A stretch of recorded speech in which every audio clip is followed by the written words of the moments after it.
Om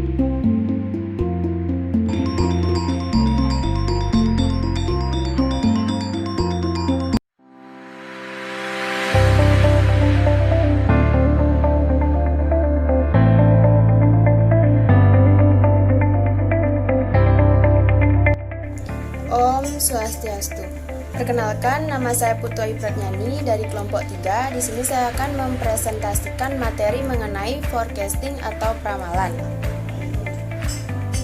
Jadi, forecasting atau peramalan di sini merupakan suatu ilmu atau seni di mana kita bisa memperkirakan kejadian yang akan datang di masa depan.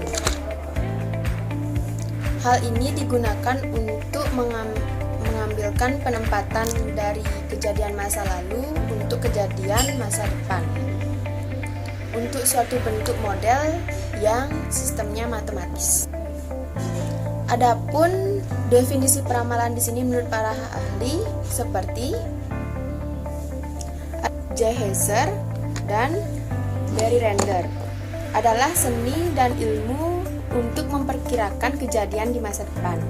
Kemudian, seorang ahli bernama Sofyan Asauri mendefinisikan peramalan sebagai perkiraan yang ilmiah atau juga educated guess.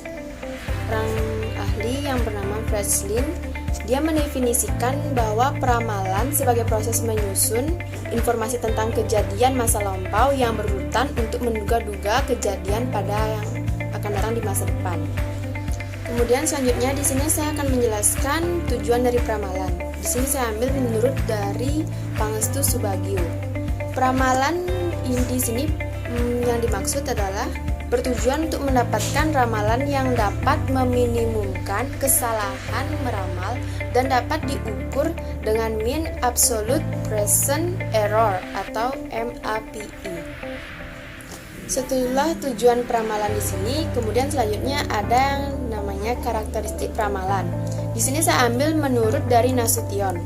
Peramalan yang baik mempunyai beberapa kriteria antara lain akurasi, biaya, dan kemudahan. Bagiannya adalah ada akurasi. Akurasi di sini adalah suatu hasil dari peramalan yang diukur dengan kebiasaan dan kekonsistenan peramalan tersebut. Kemudian yang kedua ada biaya. Biaya di sini yang dimaksudkan adalah bagaimana biaya yang dibutuhkan dalam pembuatan peramalan bergantung pada jumlah item atau jenis yang diramalkan dan jangka waktu peramalan dan juga metode peramalan yang dipakai. Yang ketiga, kemudahan. Kemudahan di sini dimaksudkan artinya penggunaan metode peramalan yang sederhana, mudah dibuat dan mudah diaplikasikan yang akan memberikan keuntungan bagi perusahaan itu sendiri. Baik, selanjutnya setelah ada karakteristik peramalan tersebut, sekarang kegunaan pemilihan teknik peramalan. Dengan dasar ini, metode peramalan merupakan cara memperkirakan hal-hal yang akan terjadi pada masa yang akan datang secara sistematis dan pragmatis atas dasar data yang relevan pada masa lalu. Baiklah, selanjutnya di sini ada klasifikasi teknik ramalan. Di sini pengertiannya adalah salah satu seni dalam melakukan peramalan adalah memilih model peramalan yang terbaik serta mampu mengidentifikasi dan menanggapi pola aktivitas historis dari data. Dalam pengklasifikasian teknik peramalan ini ada 3 macam, yaitu yang pertama berdasarkan sifat penyusunannya, meliputi ada 2, yaitu peramalan subjektif dan objektif. Peramalan subjektif di sini yaitu peramalan yang didasarkan atas perasaan atau intuisi dari orang yang menyusunnya.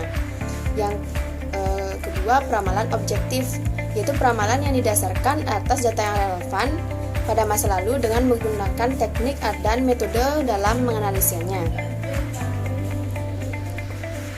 Kemudian yang kedua, berdasarkan jangka waktu ramalan yang disusun. Di sini meliputi ada yang pertama peramalan jangka pendek, yaitu peramalan yang dilakukan untuk penyusunan hasil ramalan dan jangka waktunya yang 1 tahun atau kurang.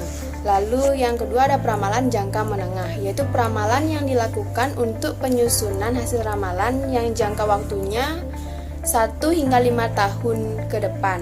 Yang ketiga ada peramalan jangka panjang, yaitu peramalan yang dilakukan untuk penyusunan hasil ramalan yang jangka waktunya lebih dari 5 tahun yang akan datang.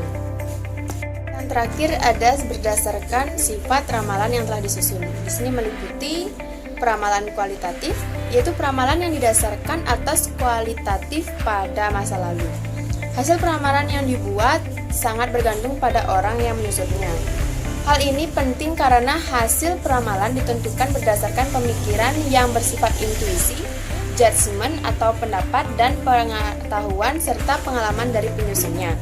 Yang kemudian ada peramalan kuantitatif, yaitu peramalan yang didasarkan atas data kuantitatif pada masa lalu.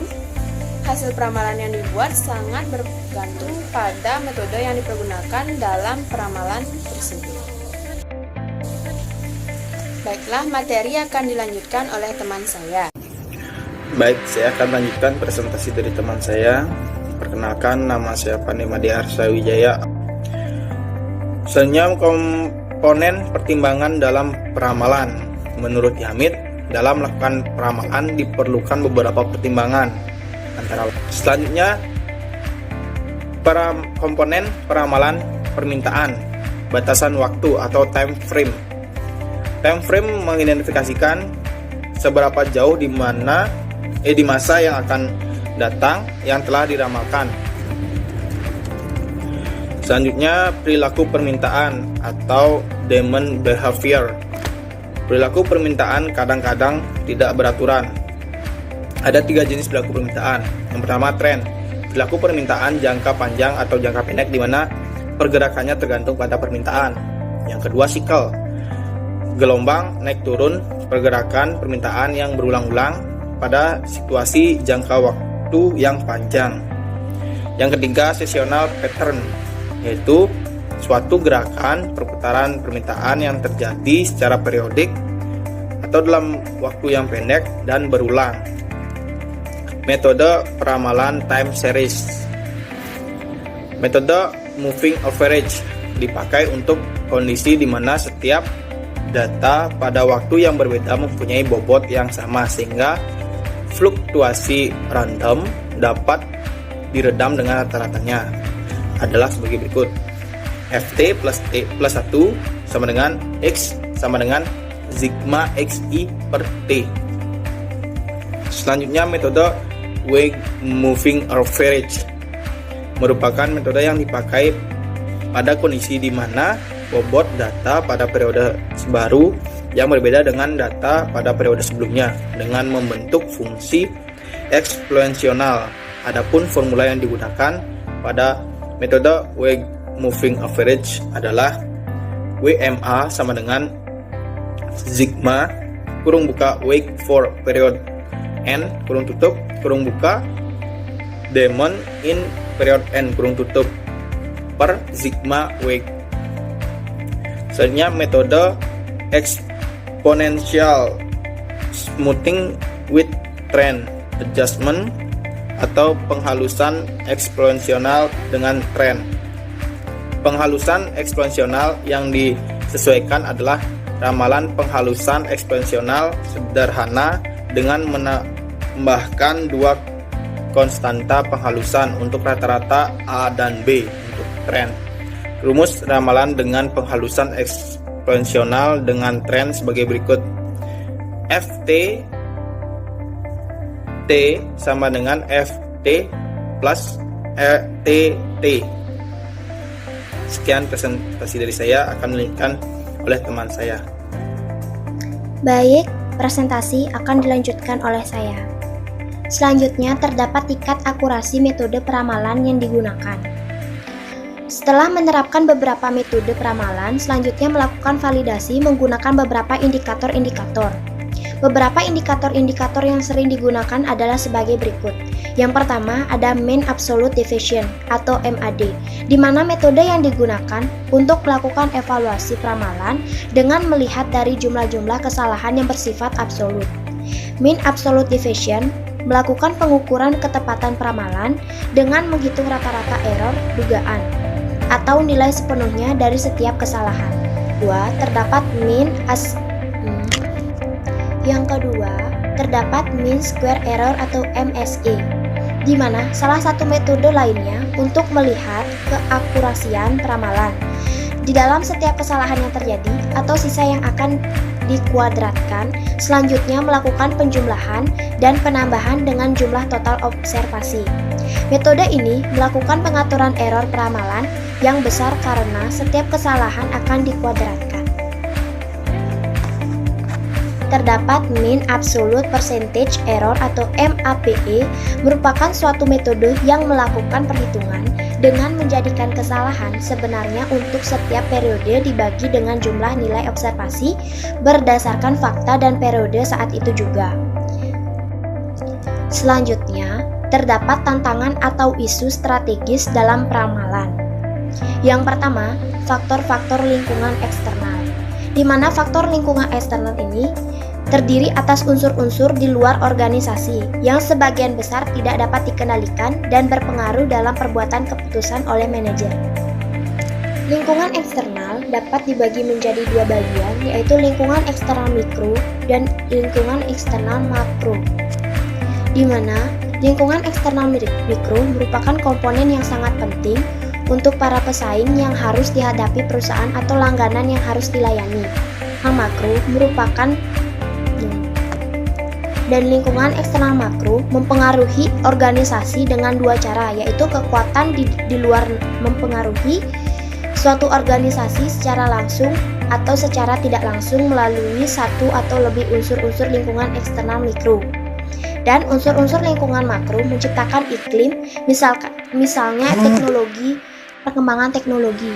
Di dalam setiap masyarakat atau industri, tingkat kemajuan teknologi memainkan peran yang sangat penting, berarti pada penentuan produk dan jasa yang akan diproduksi, peralatan yang akan digunakan, dan cara operasi yang akan dikelola. Contohnya, kemajuan teknologi akan menurun permintaan akan manajer-manajer menengah dan lini pertama. 3. Ada variabel-variabel ekonomi, di mana manajer selalu berhadapan dengan masalah biaya sumber daya yang akan dibutuhkan dalam setiap organisasi. Biaya ini selalu berubah-ubah setiap waktu karena berpengaruh terhadap faktor ekonomi. Terdapat lingkungan sosial dan kebudayaan, di mana lingkungan sosial dan kebudayaan merupakan pedoman hidup yang menentukan cara seluruh organisasi dan manajer yang akan beroperasi. Terdapat variabel-variabel politik hukum. Politik dan hukum dalam suatu periode waktu tertentu akan menentukan operasi perusahaan. Manajer harus memperhatikan iklim politik, peraturan pemerintah, konsekuensi atau dampaknya terhadap pemerintah dalam membuat keputusan. 6. Ada dimensi internasional, di mana komponen internasional di lingkungan eksternal juga menyajikan kesempatan dan tantangan, serta mempunyai potensi dengan faktor yang mempengaruhi langsung pada operasi perusahaan. Terdapat organisasi dan lingkungan, di mana setiap tanggung jawab manajer terhadap organisasi dalam menyikapi pengaruh lingkungan, diantaranya usaha mempengaruhi lingkungan eksternal mikro. Dan yang terakhir, terdapat tanggung jawab sosial. Tanggung jawab sosial berarti manajemen mempertimbangkan dampak sosial dan ekonomi dalam pembuatan keputusan. Implikasi dari hal itu, upaya harus dilakukan. Sekian presentasi dari kelompok kami. Saya ucapkan terima kasih. Om Santi Santi Santi Om.